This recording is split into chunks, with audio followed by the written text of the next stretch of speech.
Okay, good evening, everyone. This is kind of a flash in the back. Hear that little red dot there? Um, that's where I grew up in Northridge, um, California. I'm making this more for who I call my forever sweetheart. But that red dot, that's where I live. Then the street before, uh, now this street here that we're looking at is where my cousin had lived, my aunt and uncle and both cousins, and now we're heading towards uh, uh, Reseda Boulevard. There we are, Chase and Reseda, and then going down, um, Reseda Avenue. Um, and then there's Reseda and Roscoe. Kind of zooming in there for a bit, and scroll over here, and there on Roscoe Boulevard, there near Roscoe and Reseda. I lived in an apartment building with two of my friends that I grew up with, and I'm not sure what building it is. I think it's that one on the left. We lived there for a while. Then my dad got sick, and I moved back home to with my mom for a while. Then after my dad passed away, then I moved back in there with my friends. And we stayed there until about, maybe 1983 or so.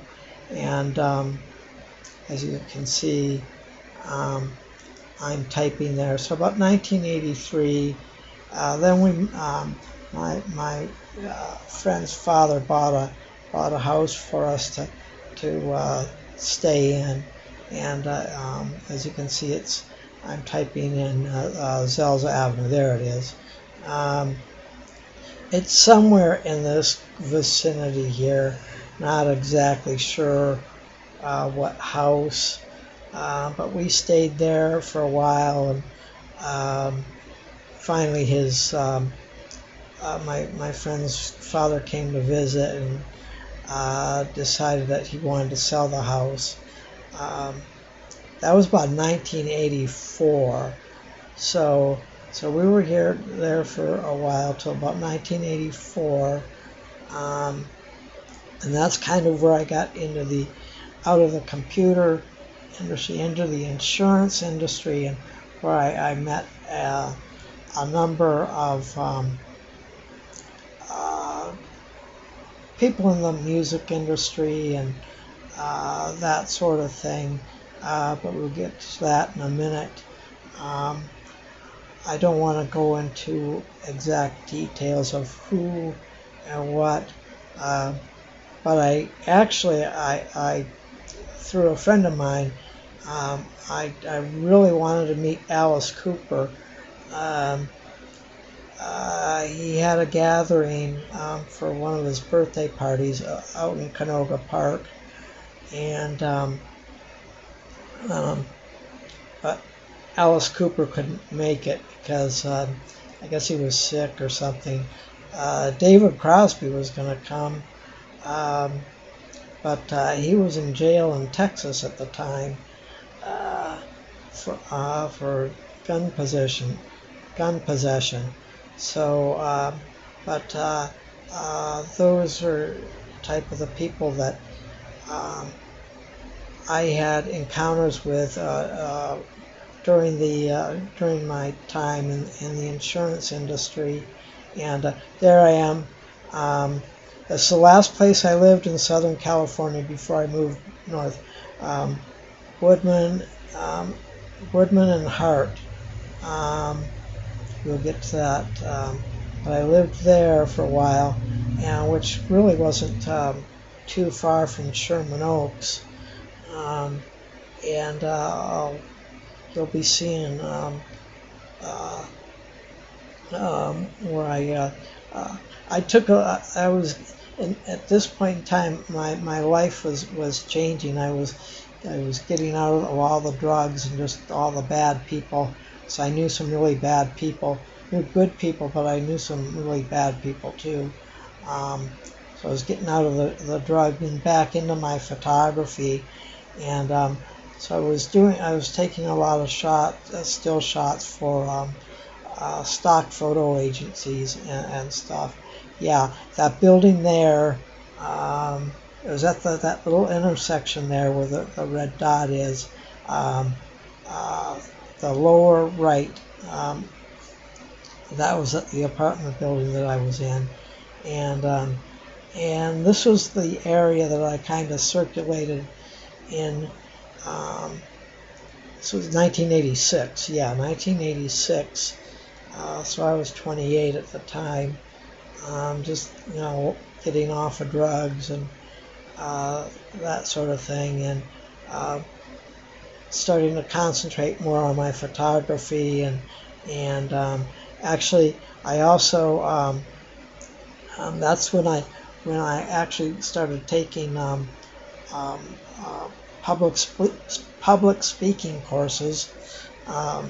You wouldn't know it by the sound of this video, but anyway, I did that. But I was going to Universal Studios weekly, so I was there quite a bit for the public speaking stuff and other things, and that's where I came in contact with Telly Savalas,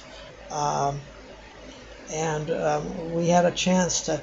He was doing an American Express commercial, but he was taking a break, and we had a chance to chat for a few minutes because I mentioned his son Nick. We weren't like really good buddies or anything, but we were classmates in high school, and so me and Telly had a really nice chat. And here we go. We're in Sherman Oaks now on Van Owen Street, and this is where I took a lot of my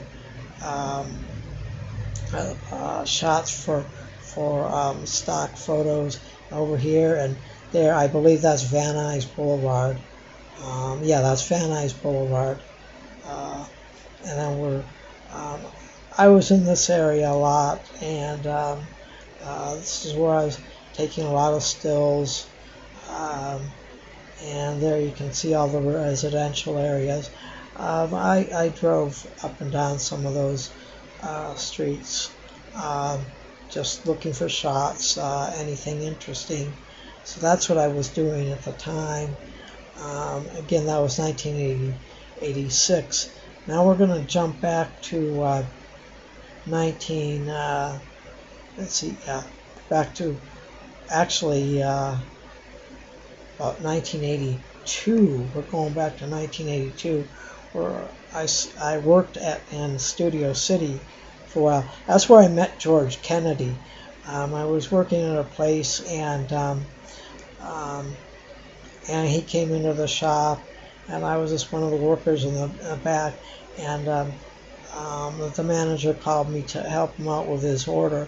It was a light shop. He bought a big old fancy chandelier, and I only walked about maybe 300 or 400 feet with this really heavy chandelier, put it in, set it in his Bentley, and he gave me a $25 tip.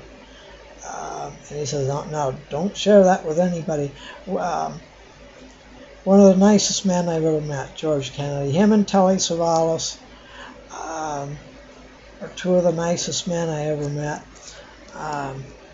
Yeah, back in Studio City, that goes back to 1982. I was also doing some work, and I was considering being a personal photographer for someone who is now well known. I won't reveal her name, I didn't feel that my work was good enough for her. Nobody knew her at the time. I'm not going to say what she was modeling for because that would reveal um, who she is today. Now we're in back to 1984. We're in Bel Air.